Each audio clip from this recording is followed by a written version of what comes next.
Technical drawing tool on the outside, fountain pen on the inside. Today we are looking at whether the Rhodia script lives up to the promise of its design.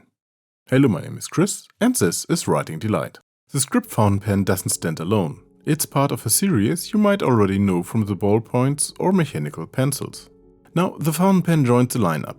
It's available in brown, sage, black, titanium and this orange here. This is my test sample, sent directly from the manufacturer. The barrel is made of brushed aluminium. The finish appears to be anodized or at least transparently coated. You can see the texture of the metal very clearly. The pen has a hexagonal build. At the end there's a short round end cap with an embedded rubber ring. This ring ensures that the cap stays secure when posted. The top of the cap remains plain without a logo.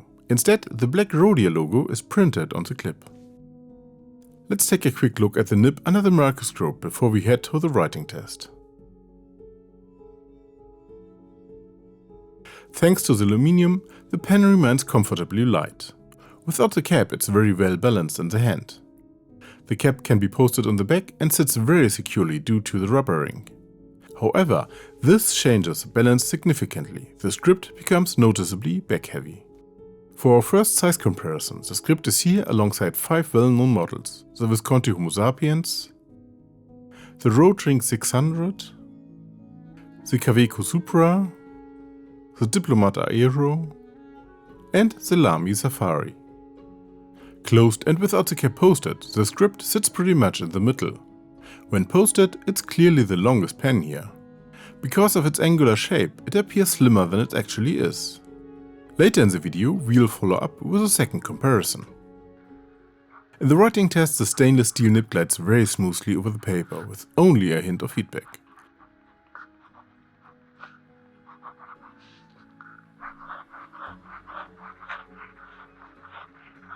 With slight pressure, a surprisingly distinct line variation is possible without the nib feeling truly soft.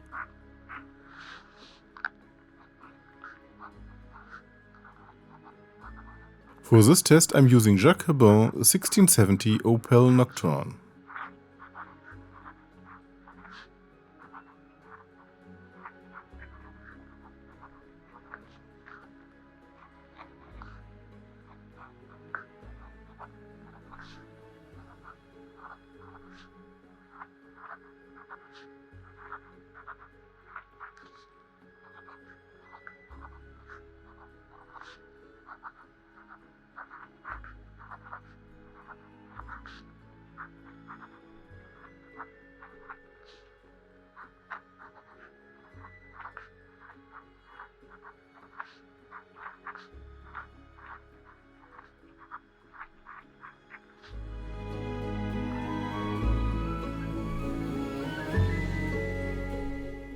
In the second comparison, the scRipt sits next to the Staedtler TRX474, the Black Forest Pen Rhombus, the Clio Scribent Classic Palladium, the Platinum Procyon and the Pelikan in Neo.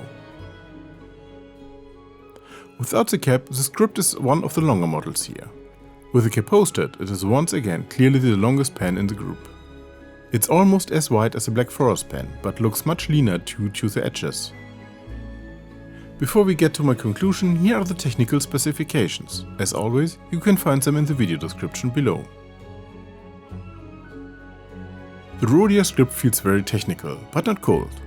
The hexagonal aluminium shape, the visible metal texture and the understated details give it a clean, functional aesthetic. This will certainly appeal to those who appreciate sharp technical forms.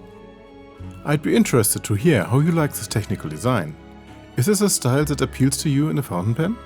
The pen certainly reminds me of classic technical writing instrument, for example the Rhodia 600, which I've already shown in this video. The scRipt remains distinctly a Rhodia though.